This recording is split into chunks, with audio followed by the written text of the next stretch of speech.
This is Jamie Drummond for Good Food Revolution. I am here with Chef Carlos Hernandez, a fellow I've known for many a year, particularly for his time up at Torito in Kensington. But now he has found a new home down at Midfield Wine Bar and Tavern. How are you today, sir? I'm doing very well, Jamie. And you?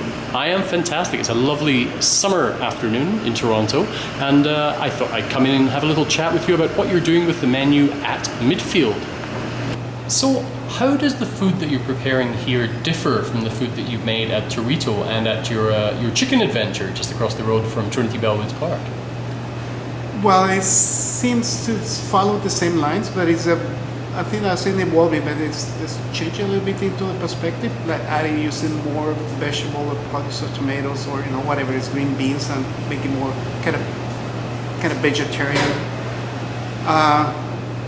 But the seasonings and the flavor, they're along pretty much the same. But they have changed more in that approach to have less heavy food, less, everyone is having pork belly in the city, so I'm not using that heavy, not too heavy, too rich, which is good, but I think we approach it at the time when we need to have a little bit more lighter food, a little bit healthier, I can say that. And that kind of ties in with this whole current movement towards glorifying the vegetable, which for too often has been seen as being a side dish. As well too, yes. And they're beautiful and they deserve their own space. Like for example, like cardoons. No one likes cardoons, or not many people like cardoons or using them, and they're delicious. They are extremely good. And how do you prepare those?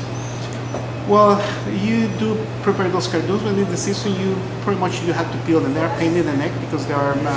You have to peel them to remove all the fiber, and then you blanch it like they were artichokes, and then you drain them. They have to be dried, and then you make it into a gratin. And you can make with a cream or stock base, or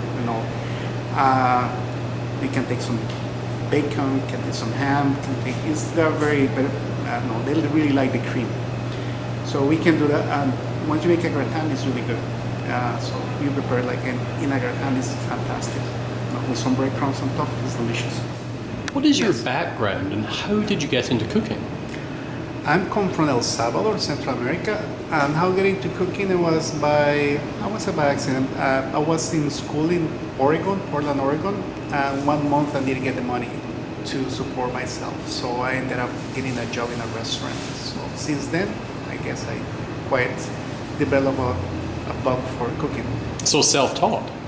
No, I went back home after that, and I went to cooking school. In El Salvador? Yes. Oh, fantastic. And then as well we have the Spanish tortilla, but this have a little bit an addition in there, which is salted cod.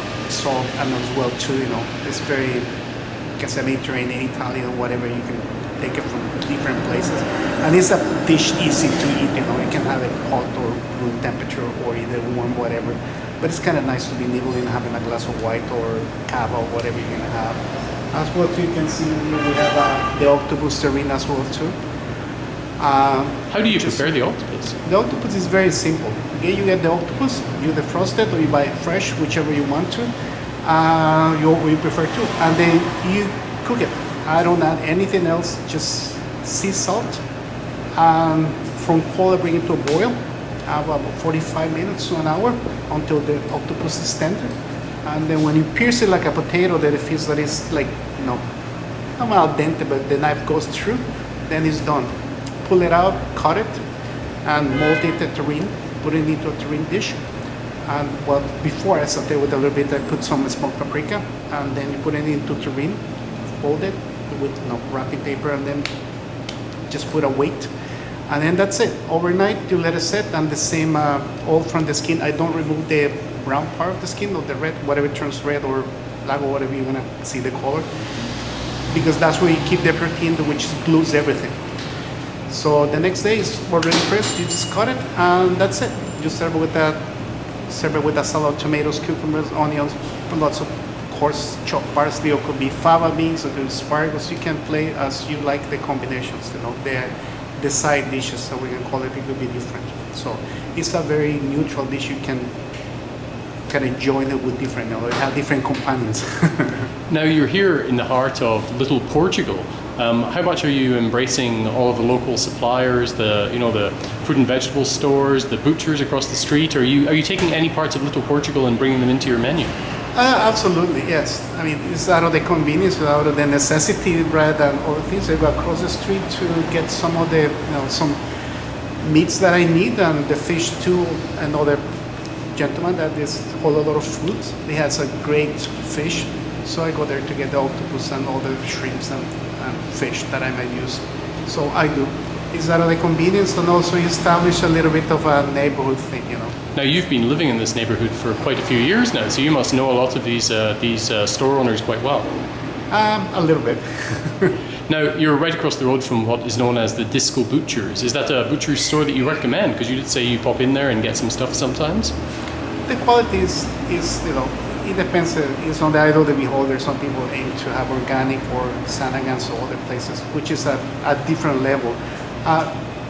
The meat is good quality. Otherwise, it tends to be flavorful. It's what you do with the food. You can have the most beautiful piece of meat, but if you don't know how to cook it or season it, it won't taste any good. And you said a lot of seafood along there. What do you normally get by way of fish? What kind of stuff do you put on the menu? I get the shrimps, and I get some fish for the ceviche, and as well as some sunset mussels, or I get the octopus as well too, and the salted cod too. Of course, salted cod. You'd have to have that being in Little Portugal. Absolutely. And how do you see your food as pairing with Chris Seeley's selection of wines here? That could be sometimes a little bit, not at the challenge, but it's always the unknown, because I have an idea about certain wine, but every wine is different, and as well the food, how you can match it. And since wines have changed so much, we have very fixed ideas that you can mix wine with vinegar. But I guess the wines have evolved a lot more these days, that they have a lot of fruit, so they can take a little bit of acidity, which is balanced. And before it was more really oaky and very, they taste almost like medicine, the wine, so because they were aged and the same barrel was used, so it tastes almost like balsamic syrup or something like that. But they haven't changed, so there's an opportunity to add a little bit of acidity, and then it will match, or it will help the wine, and the wine will help the food. So it's convenient. So it is a learning experience as well too. Well, Chris does tend to pick some of the most food-friendly of wines, and some really interesting wines as well. So the other day when I was in here, I noticed that he had some fantastic wines that fitted so well with the cuisine that you were presenting from the kitchen. So I was most impressed. Carlos Hernandez, thank you very much for joining us today at Good Food Revolution. Thanks to you, Jamie, for giving me this chance to talk to you and talk to the people on Good Food Revolution as well too. Take care. Okay, you too.